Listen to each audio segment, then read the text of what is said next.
Graça e paz a todos, bom dia.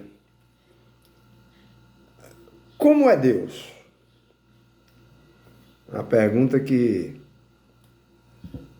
talvez muitos não saibam explicar. Então, muitos cristãos, eles tratam a oração como um dever cumprido. E agora, depois de cumprir o meu dever, que é orar, Deus fica me devendo.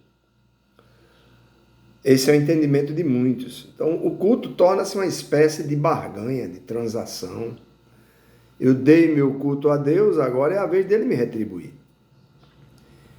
Se alguém tem esse entendimento de barganha, quando ora e não de um relacionamento com Deus, pode tornar a prática da oração como um dever, uma obrigação não muito agradável, em vez de ser uma alegria, um prazer. Então, pare para pensar. Passamos horas com amigos íntimos, sem pensar em receber nada em troca. Apenas pelo prazer da companhia desses amigos. Então, por que com Deus não deveria ser assim? Tem que ser uma troca. Eu vou estar na companhia de Deus em oração, mas eu quero algo em troca. Por que deve ser assim? Com amigos você passa horas e horas, e muitas vezes você até oferece, nem pensa em receber nada em troca desse amigo. Então, como conseguir isso com Deus? Como vencer essa etapa? Reinhold Price, ele deu uma resposta por analogia, né? Analogia é uma semelhança entre duas coisas. Ele disse: Deus criou os seres humanos porque queria alguém humano para amar. Mas que também essas pessoas humanas fossem capazes de retribuir esse amor, mesmo que essa retribuição fosse fraca, devagar, quase parando, débil, mas que fosse uma retribuição de amor. Agostinho, ele, um teólogo muito conhecido, ele disse: se você pudesse compreender a Deus, ele não seria Deus. Nós que mal compreendemos a nós mesmos, estamos tratando com um Deus que absolutamente não podemos compreender ou explicar. Então, quando eu estou orando, estou diante do Criador de tudo que existe, e me vejo quão pequeno sou, e diante dessa certeza, como posso acreditar que a minha oração tem alguma importância para Ele? Porque um Deus tão grande e incompreensível vai se preocupar com esse planeta, em que a maioria das pessoas não quer saber dele. Jesus nos ensina a confiar na proximidade com Deus. Jesus, ele implantou o uso da palavra Abba na sua oração, que é um tratamento informal que os judeus não usavam nas suas orações. Geralmente se usavam palavras rebuscadas, pensando que com isso iriam tocar a Deus ou Deus iria se agradar. Jesus chega e quebra tudo isso e chama de Abba, painho, paizinho. Então, o estudioso da palavra, o alemão Joaquim Jeremias, ele observou que com Jesus, com a vinda de Jesus, criou-se uma nova maneira de orar. Jesus fala com o Pai de modo natural, muito íntimo, e com a mesma segurança de uma criança quando conversa com seu pai. Então, a igreja primitiva, ela adotou um estilo de oração de intimidade, simples, espontâneo, que era natural de Jesus. Era natural de Jesus. Então, lá em Gálatas capítulo 4, verso 6, Paulo diz: e porque vocês são filhos, Deus enviou o Espírito de seu Filho aos seus corações.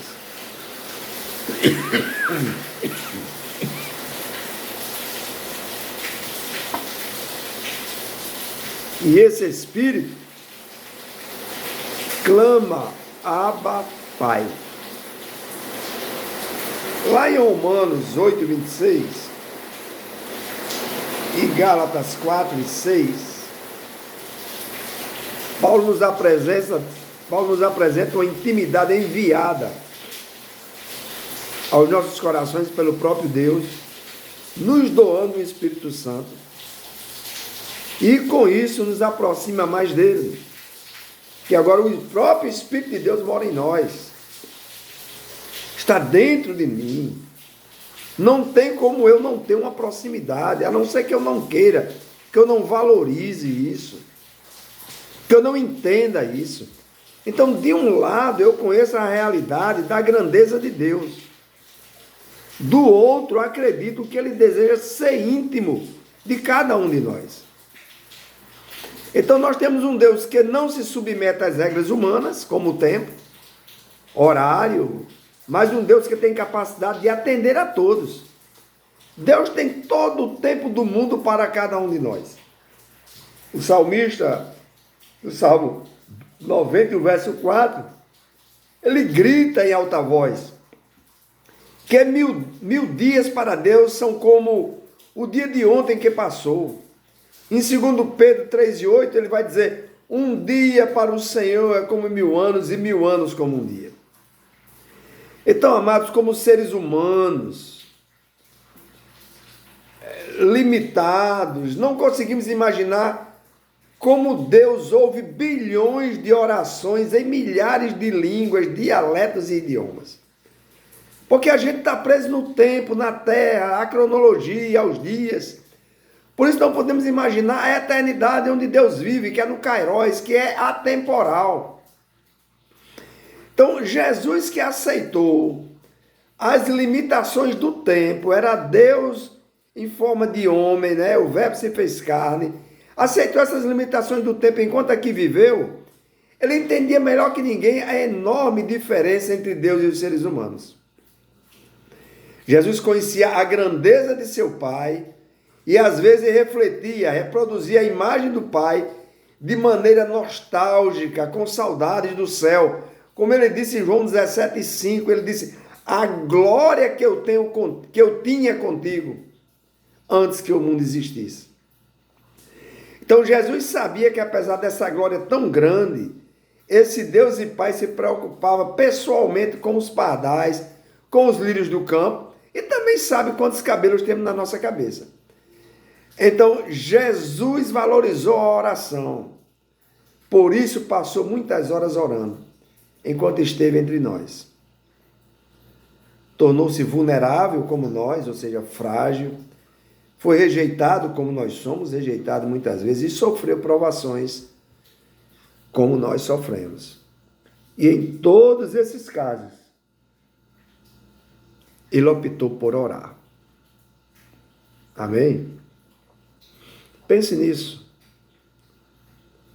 Busque essa intimidade, valorize esse Espírito Santo que veio morar dentro de você e às vezes você vive como se ele não existisse. Ele é Deus em você, vivendo em você. Até para interceder quando você ora e as suas palavras são inelegíveis.